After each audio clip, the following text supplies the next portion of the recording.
আমি এনজয় করছি। আমার দলের প্রত্যেকটা টিম দুর্দান্ত এবং তাদের কাছ থেকে আমি ইন্সপিরেশন প্রতিনিয়ত নিচ্ছি। আমরা চেষ্টা করবো আমাদের প্রথম গেম জয় দিয়ে শুরু করতে এবং আমরা এই জয়ের ধারাটা রেখে আমরা চ্যাম্পিয়ন হতে চাই। গত 6 দিন হাড় ভাঙা পরিশ্রম, মানে যেটা আমাদের প্র্যাকটিস হয়েছে এবং আমাদের যে দলনেতা আছে ভীষণ এনকারেজিং। আমরা চেষ্টা করছি আমাদের বেস্ট এফোর্টটা দিয়ে প্র্যাকটিস করতে এবং দেখা যাক। আজকে তো আমাদের প্রথম ম্যাচ শুরু হচ্ছে।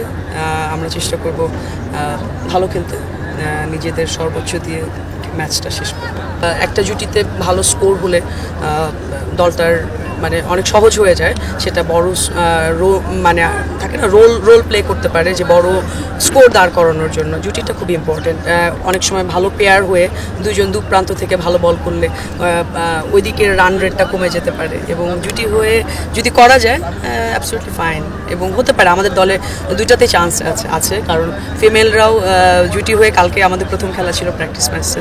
আমরা ফরচুনেটলি ফিমেলদের যে টিমটা আমরা যেটা খেলেছি আমরা বিনা উইকেটেই আমরা জিতেছি। সো আমরা প্রস্তুতি ম্যাচে জয়টা আমাদের নিশ্চয়ই ইন্সপায়ার করবে এবং আজকের খেলা যেটা আমাদের এই টুর্নামেন্টের প্রথম খেলা স্বপ্নধারা স্পার্টানস, যেটাকে আমি রিপ্রেজেন্ট করছি, আশা করছি কালকের জয়টা আমাদের আজকের খেলাতে মানে প্রেরণা যোগাবে। 22 গজে যখন আসলে নামবো তখন তো আসলে কোনো ছাড় দেওয়ার কিছু নেই, একদমই না। কারণ আমরা আসলে আমাদের বেস্টটাই আমরা দিব এবং এটা আসলে টিম গেম। আমরা মানে দুইটা দলে থাকে না যে ছেলে মেয়ে, ওরা আলাদা আলাদা খেলছে। সো ডেফিনেটলি আমাদের জায়গা থেকে আমরা শতভাগ দিব।